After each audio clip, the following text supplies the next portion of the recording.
Peoples world की एक और कड़ी में आपका स्वागत है। और आज के इस एपिसोड में हम बात करने वाले हैं ग्लोबल साउथ की।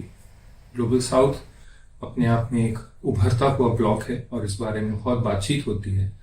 पर क्या वो एक बहुत सिंपलिस्टिक सा ब्लॉक है जो बहुत अ, गहराई से यूनाइटेड है, या उसके विद इन भी बहुत सारी टेंशन्स हैं और उसकी जो यूनिटी की बातचीत है उसको हमें और गहराई से समझने की जरूरत है।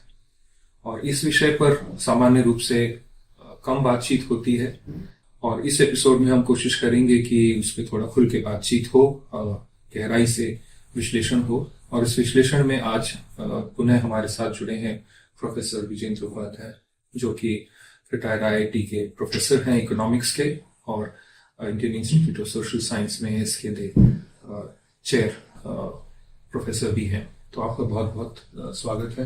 Thank you. आज की बातचीत शुरू करने के लिए मैं सबसे पहले ये जानना चाहूंगा कि ये जो मल्टीपोलैरिटी की बात जोर शोर से जियोपॉलिटिक्स में हो रही है कि आने वाला समय असल में मल्टीपोलैरिटी का ही है, ये मल्टीपोलैरिटी को हम कैसे डिफाइन करते हैं, या क्या कैरेक्टरिस्टिक्स हैं इसके जिनको हम डिफाइनिंग फीचर्स कह सकते हैं? इस बारे में आपकी क्या राय है? तो जैसा आपने बताया कि अब सारी बहसों में, इंटरनेशनल पॉलिटिक्स की बहसों में मल्टीपोलरिटी का शब्द का यूज काफी होने लगा है। तो इसकी एसेंशियल फीचर्स क्या हैं, इसके करेक्टरिस्टिक्स क्या हैं, तो वो थोड़ा समझने वाली बात है। एक तरह का इंटरनेशनल पॉलिटिक्स में सोच होता है, आईआर में, इंटरनेशनल रिलेशंस में, कि पावर्स होती हैं, साइकिल्स होती हैं, अप्स एंड डाउन्स होते हैं। तो कोई एम्पायर होता है, पीक होता है, फिर डिक्लाइन होता है, तो राइवल पावर्स पैदा हो जाती हैं। तो उस तरह की थियरी में पावर पर ज्यादा एम्फेसिस होती है। तो उसमें कोई पॉलिटिकल एस्पेक्ट का, करेक्टनेस का, गुड और बैड का, उस तरह के डिस्कशंस बहुत कम होते हैं। और यही एक डोमिनेंट डिस्कोर्स होता है इंटरनेशनल रिलेशंस में। तो जैसा कि मान लो हम सेकेंड वर्ल्ड वॉर पीरियड के बारे में बात करें, तो उस समय एग्जिस्टिंग कॉलोनियल पावर्स थी, इंग्लैंड था, फ्रांस था, जर्मनी चैलेंज कर रहा था। तो वहाँ सीधी पावर की लड़ाई होती है कि कौन कितना पावर अक्यूमुलेट कर सकता है, लोगों को मोबिलाइज कर सकता है, और किस तरह से बेसिकली उस समय जो मुद्दा था कि भाई दुनिया का रीडिवीजन करना है, तो कॉलोनीज एक के हाथ में ही क्यों, बाकी पूरी क्यों नहीं, जर्मनी के पास भी क्यों नहीं, उस तरह का। लेकिन अब जब हम मल्टीपोलरिटी की बात करते हैं तो कुछ लोग उसी लॉजिक को एक्सटेंड करने की कोशिश करते हैं, पर यहाँ मुद्दा थोड़ा सा अलग है। जैसे हमने सेकेंड वर्ल्ड वॉर के बाद में डीकोलोनाइजेशन देखा, तो उसमें एक पॉजिटिव एस्पेक्ट था। वो ये था कि ज़्यादातर कॉलोनीज से जो कॉलोनाइजर्स थे उनको वापस जाना पड़ा। तो उसमें बहुत सारे लोगों ने क्लास क्वेश्चंस उठाए कि इसका भी फ्यूचर क्या होगा। लेकिन एक एस्पेक्ट तो उसका यह था कि पॉलिटिकल फ्रीडम मिली, और उस समय एक और फीचर था कि बाइपोलर वर्ल्ड था, सोवियत यूनियन भी था, तो इंडिपेंडेंट कंट्रीज को बहुत सारी चॉइस भी मिली कि ऐसा नहीं है कि वेस्ट से दबना ही है। तो उस पीरियड को बाइपोलर पीरियड में नॉन अलाइनमेंट मूवमेंट का भी जन्म हुआ, जिसमें नेहरू ने बहुत ज़्यादा इंपॉर्टेंट रोल प्ले किया। बाकी और भी लीडर्स थे, ग्लोबल लीडर्स थे उस समय। लेकिन एक बात हमें थोड़ी समझने वाली बात यह है कि उस समय मटेरियल फोर्स ग्लोबल साउथ के साथ में नहीं थी। बहुत ही जिस तरह से 200 साल के एक्सप्लोटेशन के बाद में इमर्ज होके आई, पॉलिटिकल फ्रीडम तो मिल गई थी, लेकिन मटेरियल सेंस में, डेवलपमेंट के सेंस में, इकोनॉमी के सेंस में, मिलिट्री के सेंस में, तो एक बहुत ही ऐसी स्थिति थी कि वो टोटली जो भी उनका लोकल कुछ भी रहा होगा वो पूरी तरह डिस्ट्रॉयड हो गया था। तो पॉलिटिकल वॉइस तो आती थी, लेकिन उसको उसके पीछे कोई फोर्स नहीं होती थी। एक तरह से आप कह रहे हैं कि एक तो इकोनॉमिक माइट या मिलिट्री माइट पर जो इशू है, वो एक तरह का एक मॉरल स्टैंड था कि हम दोबारा कॉलोनाइज्ड होने जैसी सिचुएशन में नहीं पहुंचेंगे, और जहां स्ट्रगल चल रहे हैं वहां उनको हम सपोर्ट करते हैं, तो उस तरह से। लेकिन ये सिचुएशन उससे कंपेरेबल नहीं है। आज जो मल्टीपोलरिटी पैदा हुई है, तो उसके पीछे जो ग्लोबल साउथ की कंट्रीज में जो इकोनॉमिक प्रोग्रेस कहो या मिलिट्री ताकत कहो, वो बढ़ी है खास तौर से चाइना ने। इसमें चाइना का रोल बहुत इंपॉर्टेंट है कि जिस 40 साल के पीरियड में 10% की 9% की ग्रोथ से एक लेवल जो उन्होंने अचीव किया है, और साथ में कंट्री को यूनाइट करते हुए मिलिट्री पावर भी आ रही है, और साथ में अकेले चाइना की बात नहीं है, वो अकेला नहीं कर पाता चैलेंज वेस्टर्न पावर्स को। जो वेस्टर्न पावर्स का मतलब यहाँ यूएस डोमिनेशन में जो यूरोपियन पावर हैं या जापान है, उन सब की मिला के जो मिली जुली ताकत है उसको चैलेंज करना चाइना के अकेले बस में नहीं था। तो यहाँ रशिया का रोल आता है कि रशिया वो एक सपोर्ट पैदा करता है चाइना के लिए कि मिलके अगर चैलेंज करें उनकी लीडरशिप में, रशिया और चाइना की लीडरशिप में, तो एक पॉसिबिलिटी पैदा होती है कि एक बहुत लंबे कई सदियों से चले आ रहे हैं, आप उसको 200 साल करो 300 साल करो कितना भी, तो वो चले आ रहे हैं वेस्टर्न डोमिनेशन को चैलेंज करने वाली हालत आज पैदा हुई है। तो मल्टीपोलरिटी का ये एस्पेक्ट है, ये सिंपल पावर की लड़ाई नहीं है। ये नहीं है कि एक कॉलोनियल पावर दूसरे को रिप्लेस कर रही है या डोमिनेंट पावर एक को रिप्लेस कर रही है। यहाँ एक हिस्टोरिकल फेज 500 साल का, जिसमें वेस्टर्न यूरोप का डोमिनेशन टेक्नोलॉजी के साथ में, मिलिट्री के साथ में, इकोनॉमी के साथ में, और जो भी ग्लोबल सारी दुनिया पे कब्जा जिस तरह से कर पाए, और साथ साथ ही उसमें एसोसिएटेड एस्पेक्ट ये है कि कल्चरल डोमिनेशन भी फिर लोगों को एक्सेप्ट करना पड़ा। लोगों को लगा कि ये इतना पावरफुल है तो इसमें कुछ कल्चरल किया गया, क्योंकि उस समय इंडिपेंडेंस जब हुई कंट्रीज की, तो हमें एक इन्फिनिटी सा कॉम्प्लेक्स था कि भाई हम बहुत पीछे रह गए, और हमें अगर मान लो बराबरी करनी है तो हमें एक तरह से फॉलो करना है वेस्ट को। वेस्ट को फॉलो करने का मतलब उसमें कल्चरल एस्पेक्ट्स भी हैं सब, जिस तरह से इकोनॉमी भी है, इकोनॉमी मिलिट्री भी है, तो हाँ, पॉलिटिक्स भी है, कल्चर भी है। है, डेमोक्रेसी का आइडिया भी वहाँ से आता है, फाइनेंशियल रेवोल्यूशन से। जैसे लोग बात तो करते हैं पुरानी, पर बेसिकली तो आप उसी मॉडर्न आइडिया ऑफ डेमोक्रेसी तो वेस्टर्न से। हाँ, अब वो छोटे मोटे तो मतलब हिस्सों में अगर मान लो एक विलेज के लेवल पर, सिटी के लेवल पर, वो मॉडल तो एक अलग बात है, लेकिन यूनिवर्सल सफरेज वाली बात, पार्टिसिपेशन, विमेन का पार्टिसिपेशन बाद में आया अपने वेस्टर्न कंट्रीज में भी। यूनिवर्सलाइजेशन ऑफ एजुकेशन है, साइंस का डेवलपमेंट, एजुकेशन का डेवलपमेंट, हेल्थ का डेवलपमेंट, ये सारी बातें हैं। तो मल्टीपोलरिटी में एक पॉलिटिकल एस्पेक्ट है जिसको लोग थोड़ा मिस करते हैं, वो ये कि ये एक चैलेंज पोज कर रहा है वेस्टर्न डोमिनेशन को, जो कई सदियों से एक हमारी दुनिया की हिस्ट्री का बहुत इंपॉर्टेंट, मॉडर्न हिस्ट्री का बहुत इंपॉर्टेंट पार्ट रहा है। तो उसमें कल्चर, उसमें कई उसकी कई, मैं कहना चाहता हूँ कई डिमेंशंस होती है। एक तो नेशन स्टेट है। अब चूंकि यहाँ लड़ाई नेशन स्टेट के लेवल पे हो रही है, तो वहाँ नेशन स्टेट अगर ग्लोबल साउथ में स्ट्रांग होती है तभी चैलेंज किया जा सकता है। तो इसका एक एसेंशियल फीचर है कि नेशन स्टेट स्ट्रांग होगी। अगर नहीं होती है तो आप कोई चैलेंज वेस्ट को नहीं दे सकते। तो जहाँ भी वीक नेशन स्टेट है तो वो कोई स्टैंड नहीं ले सकते। बहुत सारी कंट्री जो हम देखते हैं कि सत्ता बदलती रहती है, कभी एक पार्टी आती है, कभी दूसरी, तो वहाँ स्टेबिलिटी नहीं होती है, तो वो चैलेंज नहीं आ सकता।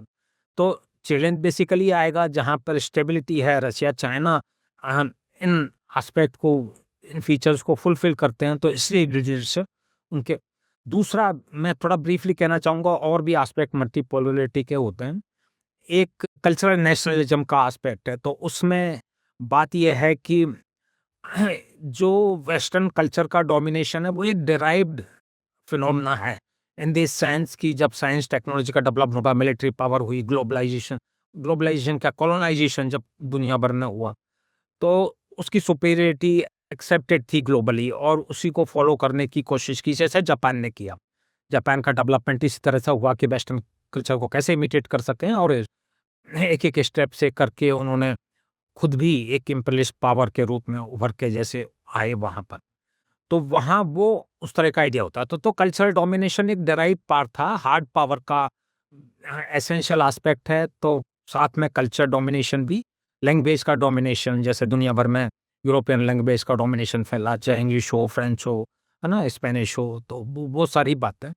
अब इस सेंस में हम ये देख सकते हैं कि अगर जब रिलेटिव डिक्लाइन हो रहा है इकोनॉमिक और मिलिट्री पावर का, हार्ड पावर का, वेस्ट का, रिलेटिव डिक्लाइन का मतलब ये होता है कि उनकी एब्सोल्यूट पावर तो अभी भी बनी हुई है, लेकिन चूंकि दूसरी पावर्स उस बराबरी पर आने की हालात में है, तो उस सेंस में हम उसको रिलेटिव डिक्लाइन बोलेंगे।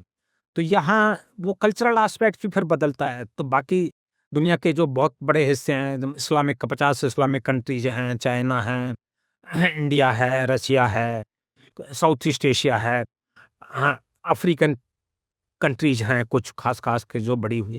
तो वहाँ भी एक फीलिंग आती है कि अब चूँकि हम बराबरी पर आ गए हैं हार्ड पावर में, इकोनॉमी या मिलिट्री में, तो हम ये कह सकते हैं कि भई हमारी जो ट्रेडिशन है, जो कल्चर है, जो हिस्ट्री है, उसका भी एक मीनिंग है। ये उसको आप उस तरह से वेस्ट को टोटली फॉलो करने वाली बात, इमिटेट करने वाली बात या जो भी वेस्ट में डेवलपमेंट होता है, उसको इमीडिएटली इम्प्लीमेंट करने वाली बात, वहाँ भी सभी जगह करीब-करीब उठ रही है। और ख़ास तौर से जब लोग देख रहे हैं कि पॉपुलेशन डिक्लाइन हो रहा है वेस्ट में, या फैमिली लेवल पे क्या है, ट्रेडिशन लेवल पे क्या है, और बहुत सारे नए कल्चरल चेंजेज जिनको हम आइडेंटिटी पॉलिटिक्स के नाम से जानते हैं। तो अब एक तरह का रेजिस्टेंस थोड़ा पैदा हो रहा है कि हम ब्लाइंडली फॉलो करने की ज़रूरत महसूस नहीं करते उस तरह से, और उस प्रोसेस में अपनी कल्चर को, अपनी हिस्ट्री को, अपनी ट्रेडिशन को थोड़ा-सा रीलुक करने वाली बात, या उसमें एलिमेंट्स देखने वाली बात, ये अब दुनिया भर के सारे जो भी ग्लोबल साउथ की कंट्रीज़ हैं, वहाँ आपको देखने को मिलता है। इसकी समस्याएँ यदि हैं, वो हम डिस्कस करेंगे कि इससे क्या-क्या प्रॉब्लम्स भी पैदा हो सकती है। राइट। कोई है? इसमें दूसरा मुझे लगता है कि कुछ एक और इशू है कि इंटरनली ये जो इमर्जिंग नेशन स्टेट्स हैं, ये बेसिकली अपने इंटरनल डेवलपमेंट को कैसे देखती हैं, इसको लेकर भी कुछ आपको लगता है चेंज होता है पर्सपेक्टिव? तो यहाँ एक दो बात एक्चुअली मैं थोड़ा और कहना चाहूँगा, जहाँ हम बात कर रहे थे कि फीचर्स क्या हैं ग्लोबल मॉनेटरी पॉलिटी मूवमेंट के। तो एक वॉर बहुत इम्पोर्टेंट हो गया है कि अगर आप चैलेंज कर रहे हो 500 साल की सत्ता को, तो वेस्ट जो भी है जिसमें अमेरिका का डोमिनेशन, तो वो इतनी आसानी से उसको गिव अप नहीं करेगा। तो वहाँ नई-नई लड़ाइयाँ अचानक पैदा होने वाली सिचुएशन, वो हम काफ़ी सालों से देख रहे हैं। तो हाल के मामले में अगर हम बात करें, तो जैसे यूक्रेन वाली बात है, या फ़लस्तीन की बात है, या नया चालू हो गया है ना वेनेजुएला पे, लैटिन अमेरिका पे फ़ोकस। तो ये एक माहौल पैदा करता है लड़ाई का साथा। उसके साथ ही जो इम्पोर्टेंट बात आ रही है, वो ये है कि कंट्री जो ग्लोबल साउथ की हैं, तो उनमें भी ये फीलिंग है कि we have to be prepared.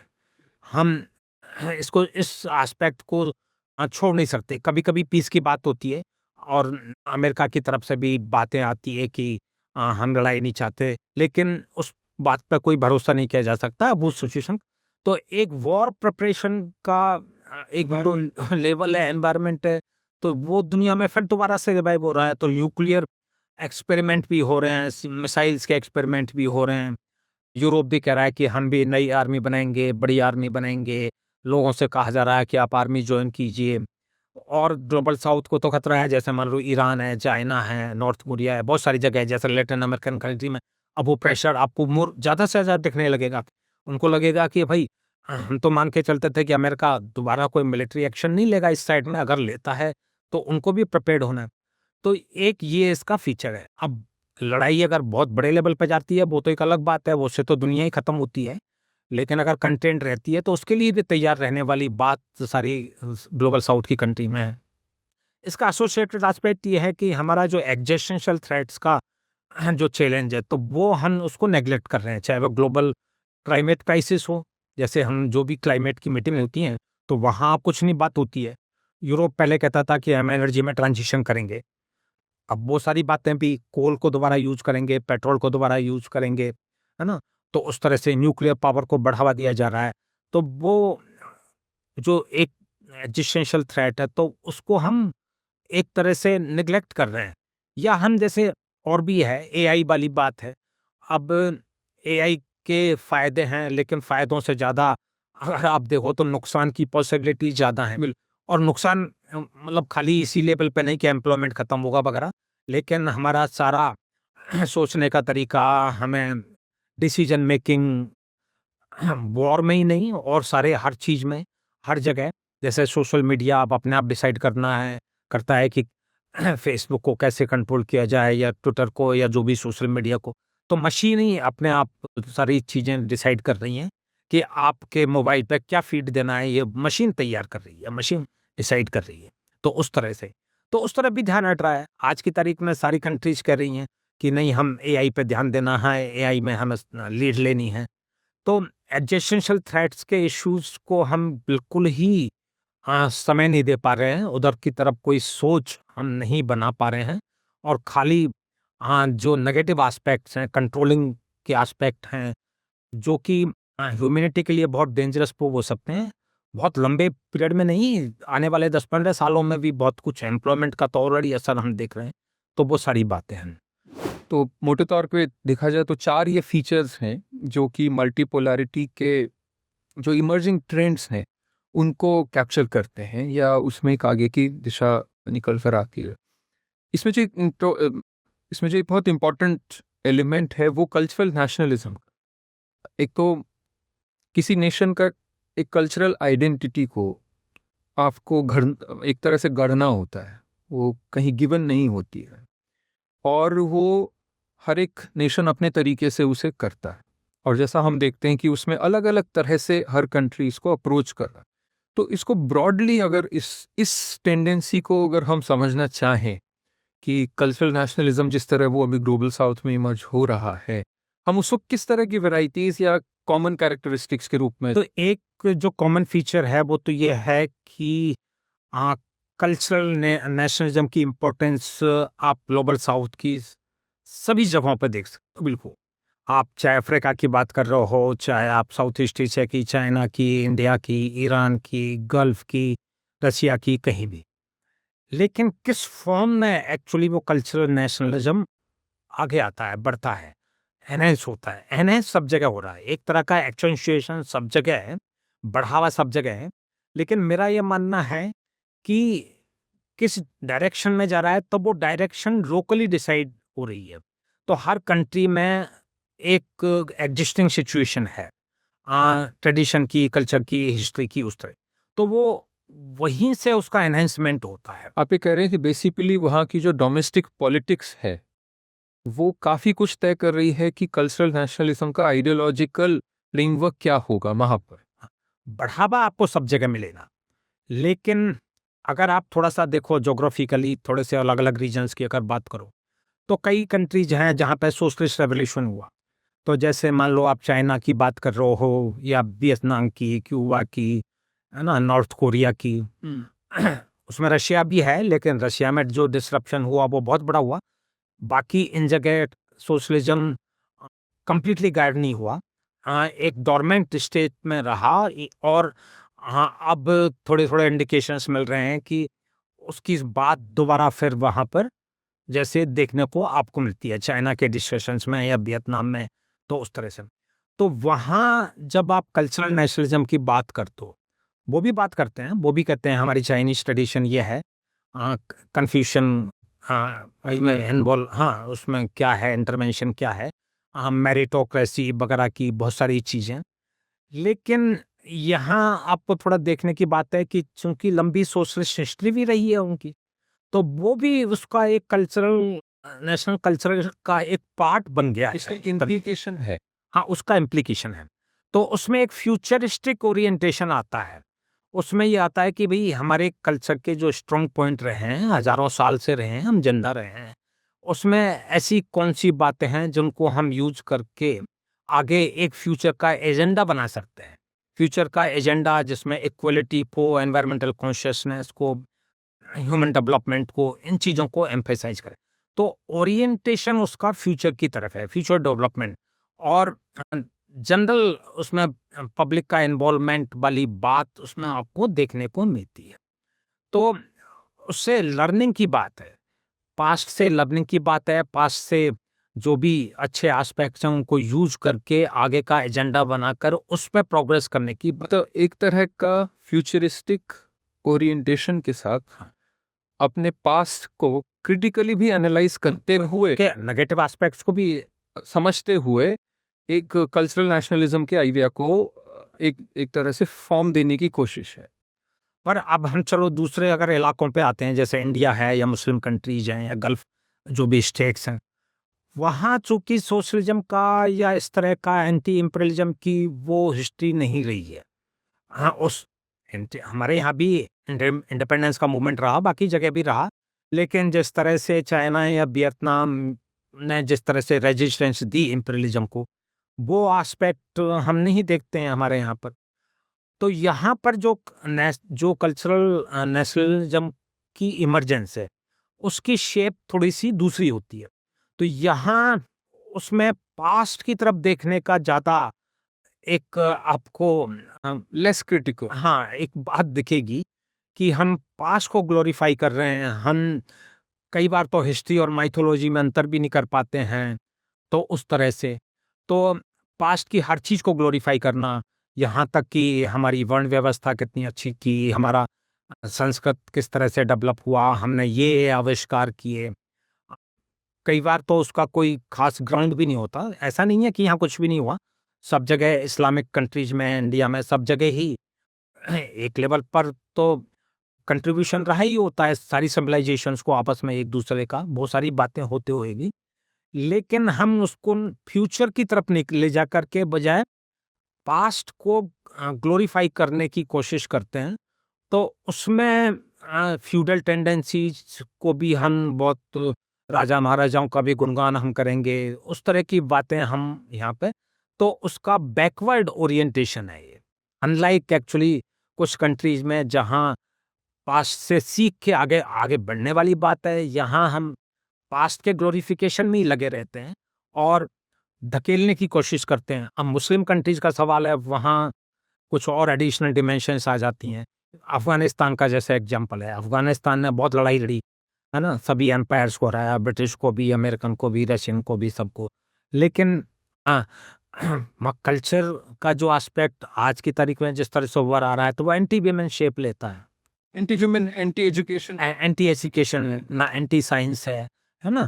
तो उस तरह से या वो बहुत ही रिलीजियस फंडामेंटलिज्म का पार्ट बन जाता है। पर इन सभी जगहों पे जहाँ कल्चरल नेशनलिज्म ये शेप ले रहा है, वहाँ का एक कॉमन फीचर ये है कि वहाँ ये बहुत, कहा जाए, एक रेडिकल सोशलिस्ट पॉलिटिक्स का हिस्ट्री नहीं रहा, अभाव रहा। हाँ।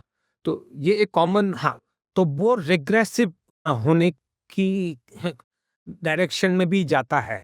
तो उसके बहुत सारे फीचर्स होते हैं, जैसे माइनॉरिटीज के खिलाफ आप उसको यूज करो, कम्युनल सेंस में उसको यूज करो, या रिलीजियस फंडामेंटलिज्म के सेंस में, जिहादी सेंस में उसको यूज करो, थियोक्रेसी के सेंस में यूज करो।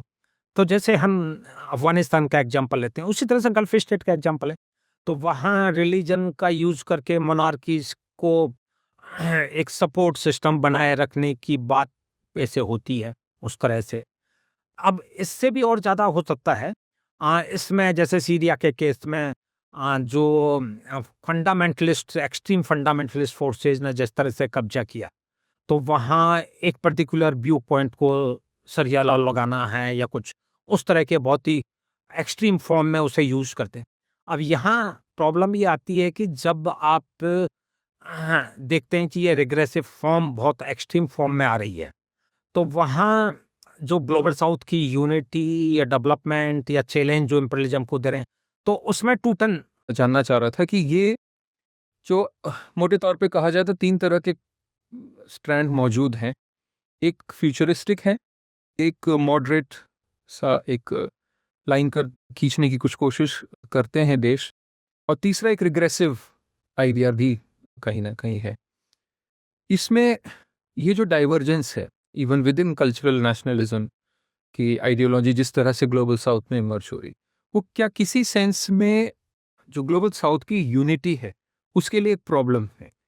डेफिनेटली जब बहुत रिग्रेसिव शेप लेता है ये कल्चरल नेशनलिज्म, तो वो फिर इम्पीरियलिज्म के यूज की बात बन जाती है। मैं जैसे सीरिया मैनिपुलेट किया जा सकता। हाँ, जैसे सीरिया में अब आप अगर एक्सट्रीम फंडामेंटलिज्म यूज कर करे सत्ता पे कब्जा किया, तो वहाँ जो एंटी इम्पीरियलिज्म का जो फीचर है वो टोटली गायब हो जाता है, फोकस आपका कहीं और है।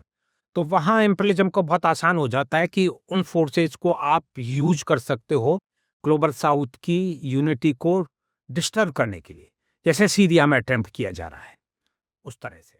या जैसे भी पैलेस्टीनियन के पोजीशन पे हमें देखने को मिला जब ईरान पर अटैक हुआ, तो ईरान में एक तरह की फीलिंग ये पैदा हुई कि हम अपने आप बहुत ज़्यादा कुछ नहीं कर सकते, इतने सालों से उन्होंने पैलेस्टीन की लड़ाई को जिंदा रखा, उसको सपोर्ट करते रहे। पर अगर रीजन में जो अरब रीजन है जहाँ पर की मोनार्कीज हैं जिनके एलीट इंटरेस्ट अलग होते हैं, तो वो जब तक साथ नहीं देते हैं तो वहाँ अकेला ईरान तो फिर टारगेट बन जाता है, वो क्या कर सकता है। तो वहाँ एक ऐसी सिचुएशन पैदा होती है कि जहाँ पर कि इम्पीरियलिस्ट पावर है जो अमेरिका एक्चुअली इन मोनार्कीज को उस मूवमेंट को सप्रेस करने के लिए यूज कर सकता है। जैसे आज की तारीख में पैलेस्टीनियन में बात हो रही है, लेकिन वहाँ टू स्टेट सॉल्यूशन का कोई मुद्दा सामने नहीं आ रहा, या अरब साइलेंस है। अरब साइलेंस है। हालांकि पैलेस्टीन की लड़ाई का एक मुद्दा ये रहा है कि पब्लिक में जागरूकता बहुत बढ़ी, लेकिन वो एलीट सेक्शन तो अलग है।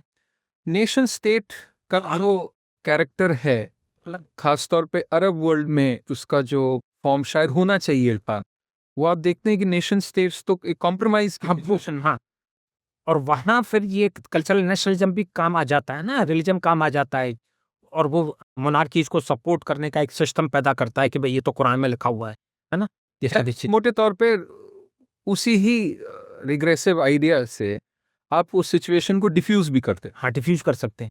एक और बहुत बड़ी जो घटना हम इस कॉन्टेक्स्ट में बात कर सकते हैं, तो जैसे मान लो हिंदुस्तान की सिचुएशन ही है, तो यहाँ पर फॉर पॉलिटिकल रीजंस ये कम्युनल शेप ले लेता है या इस तरह का जिंगोइज्म पैदा कर, एक तरह का इट्स अ फ्लर्ट, मतलब एक तरह से वो उस जो एक बाउंड्री लाइन है उसको बार बार थोड़ा थोड़ा कभी पुश करता है, कभी इधर जाता है, कभी वापस वॉर्डेक हो जाता है। तो जैसे अभी लड़ाई हुई, इंडिया पाकिस्तान की लड़ाई हुई, अब उसमें ये सारे एस्पेक्ट्स आते हैं, जिंगोइज्म भी, कम्युनलिज्म भी, इन सबका अपना अपना रूल है। लेकिन वो लड़ाई गनीमत है कि जो भी कारण रहे हों 2-3 दिन में ही खत्म हो गई, पर उसके तो जो पैमाने हैं वो तो बहुत बड़े हो सकते हैं। तो वो तो दो न्यूक्लियर पावर्स अगर लड़ाई बढ़ती जाती है तो कैसे कंट्रोल ना हो। तो वहाँ पर वो सारा जो भी आप ग्लोबल साउथ की यूनिटी का जो भी आपका एफर्ट, चाहे ब्रिक्स के फॉर्म में हो, एससीओ के फॉर्म में हो, एससीओ का मतलब आसपास की, उसमें पाकिस्तान, ईरान ये भी शामिल हैं, सबको मिला करके एक यूनिफाइड सा एक स्ट्रक्चर बनाने वाली बात है। तो वो उसको तोड़ने तक की बात आ जाए, मतलब उसमें आप दरारें बनाना स्टार्ट कर सकते हैं अगर ये कॉन्फ्लिक्ट बढ़ जाए। तो ये जो साउथ की जो कंट्रीज है, इनके बीच का जो कॉन्फ्लिक्ट है, इसको लेके आपकी क्या राय है? कि तो मैं यही कह रहा हूँ कि बहुत अगर रिग्रेसिव फॉर्म में, एक्सट्रीम फॉर्म में, फंडामेंटलिज्म, थियोक्रेसी है ना, एक रिलीजन को इम्पोज करना, लैंग्वेज को इम्पोज करना या माइनॉरिटीज को सप्रेस, ये बातें अगर बहुत बढ़ती हैं तो फिर और नेबर्स को, नेबर से कैसे डील करना है, ये वहां तक भी जा सकता है। मतलब आपकी फॉरेन पॉलिसी को इम्पैक्ट आ सकते हैं, आप नेबर्स को दबाने की कोशिश कर सकते हो। तो अब यहाँ पर अब लीडरशिप एक्चुअली काफी इंपॉर्टेंट हो जाती है। तो मेरा मानना है कि जो लीडरशिप करंट रशिया चाइना के हाथ में है वो काफी मैच्योर लीडरशिप है, तो उनका आइडिया, उनके एफर्ट इन कन्फ्लिक्ट को थोड़ा सा कंटेन किया जा सके, वो उस दिशा में जो एफर्ट रशिया का या चाइना का रहता है, तो वो एक मॉडरेटिंग इन्फ्लुएंस के तरह काम कर सकता है। लड़ाइयाँ तो खत्म नहीं होगी, थाईलैंड कंबोडिया में लड़ाई हो गई थी, तो छोटी छोटी बात पर हो सकती है, किसी भी अफ्रीका में तो आए दिन होता रहता है ना, आपस में लड़ाई होती हुई थी, लेकिन वो शेप नहीं ले जिससे कि जो भी एक हिस्टोरिकल मोमेंटम है वेस्ट को चैलेंज करने का, वहां उस पर विस्तारित वो डायरेक्ट, तो उस तरह इसकी। ओके। तो इसमें मैं इस पूरे डिस्कशन में जो लास्ट मैं कहूँगा कि मोस्ट इम्पॉर्टेंट क्वेश्चन है कि ये जो futuristic form of cultural nationalism है, उसको आप इंडिया में या इंडियन कॉन्टेक्स्ट में क्या देखते हैं कि वो क्या एक ग्रेजुअली एक स्ट्रॉन्ग कंटेंडर के रूप में इमर्ज हो पाएगा, या हम शायद एक ऐसे मॉडरेट फॉर्म में ही रहेंगे जो कि बार बार बाउंड्रीज को, रिग्रेसिव बाउंड्रीज को पुश करेगा या उसके साथ फ्लर्ट करेगा? क्या हाँ, इंडिया का जहाँ तक सवाल है, इंडिया में ग्लोबल लीडर हैं, ग्लोबल साउथ के लीडर हैं, उसका कोई खास मीनिंग नहीं है। उसके लिए पहले तो हमारी मटेरियल कंडीशंस भी उस तरह की नहीं। तो जैसे अभी टैरिफ का मामला है, तो अमेरिका ने तो सबको दबाने की कोशिश की, चाइना को तो आगे बढ़ के दबाने की कोशिश की, 100%, 140%, 240%, पर चाइना ने तो रिट्रीट किया। चाइना ने कहा कि हम आपको रेयर अर्थ बंद कर देंगे। तो वो ताकत तो हमें है नहीं है। हमारा मटेरियल जो बेस है, चाहे मिलिट्री हो, क्योंकि मिलिट्री में भी हम ज्यादातर करता है तो इम्पोर्ट ही कर रहे हैं, और इकोनॉमिकली भी हम उस सिचुएशन में नहीं है कि आज खड़े होके। लेकिन फिर भी मेरा मानना यह है कि ये साउथ एशिया की सभी कंट्रीज पे लागू होता है, जो उसमें हम 3-4 पाकिस्तान, अफगानिस्तान, बांग्लादेश, है ना। एक तो हमारा एक्सपोर्ट पोटेंशियल बहुत लिमिटेड रहता है, बाकी साउथ ईस्ट एशियन जो कंट्रीज हैं उनसे हम मुकाबला नहीं कर पाते, क्योंकि ट्रेड डेफिसिट की प्रॉब्लम हमें बनी रहती है। लेकिन मेरा मानना है कि जब तक एक्चुअली ये वाला रीजन ग्लोबल साउथ की यूनिटी को ब्रेक नहीं करता, और मैं कहूं कि दूसरी साइड में जाके खड़ा है, जैसे क्वाड पहले बात आती थी कि हम चाइना को कंटेन करेंगे, जापान के साथ में, ऑस्ट्रेलिया के साथ में, जब तक हम उस चीज से दूर रहते हैं, चाहे हमारा पार्टिसिपेशन लीडरशिप वाला तो पॉसिबल नहीं है, लेकिन सपोर्टिव रहे, मेजर सपोर्टिव रहे। जैसे हमने यूक्रेन वॉर के टाइम देखा गया है ना, हमने तेल खरीद के एक क्रूशल मूवमेंट पे, आज की तारीख में उस तेल की उतनी इंपॉर्टेंस नहीं है, लेकिन उस समय तो थी, इमीडिएट जो शॉक था, 2 महीने तो थी, तो हमने किया। आज भी जैसे मान लो हम बात कर रहे हैं कि अमेरिका ने टैरिफ लगाया, 50% लगाया, फिर 25% तो इसलिए लगाया कि वो करें कि आप रशिया की हेल्प कर रहे हो, तेल खरीद रहे हो, बाकी चीजें, लेकिन हम सरेंडर तो नहीं कर रहे ना उसके। अगर हमने सरेंडर किया होता तो हमारा 50% का टैरिफ खत्म हो गया होता, है ना, पर वो आज भी मौजूद है। आज भी अमेरिका हमसे कंफर्टेबल फील नहीं कर रहा, तो उसको हम उस तरह से देखते हैं कि हमने अपनी तरफ से ऐसा कोई इंडिकेशन नहीं दिया कि हम आपके आगे सरेंडर कर रहे हैं। तो as long as unity break करके दूसरी साइड में खड़ा होने वाली बात वो अगर पैदा नहीं हुई, या यही कहा जाए कि ऑपरेशन सिंदूर में हमने भी एक स्टेप पीछे ले लिया, एक स्टेप पीछे लिया, लेकिन वो अच्छी बात है कि वो जल्दी वो मुद्दा खत्म हो गया, और उसके बाद में अमेरिका का जो भी एक्शन आया, या हमने चाइना के रिश्ते सुधारने की जो हम बात कोशिश कर, उसमें रशिया का रोल है, पुतिन का रोल है, उस तरह से। तो एज लॉन्ग हम बहुत एक्सपेक्ट नहीं कर सकते इंडिया से कि हमारी डोमेस्टिक कंडीशन और हिस्ट्री का और हिस्ट्री नहीं है, वो सपोर्टिव नहीं है। हम चाइना नहीं, अब लोग नहीं जानते कि चाइना ने सेकंड वर्ल्ड वॉर की लड़ाई में जापान के खिलाफ जो लड़ी, तो वहां 18 मिलियन लोग मरे, 17 मिलियन लोग मरे, वो हिस्ट्री हमारी नहीं। हम जहाँ तक हमारी अपनी बात कर रहे हैं, हिंदुस्तान की बात कर रहे हैं, तो उसमें जब तक जो बैलेंस है फोर्सेज का, पॉलिटिकल पार्टीज का, जब तक वो नहीं बदलता, जब तक हम उन एलिमेंट्स को आगे नहीं ला सकते जो फ्यूचर वेलफेयर की बात कर सके। और पास्ट से लर्न करना तो अच्छा है, लेकिन पास्ट को गाइड बनाना पॉसिबल नहीं है, पास्ट की तरफ देखना पॉसिबल नहीं है, जाना तो हमें आ गई है।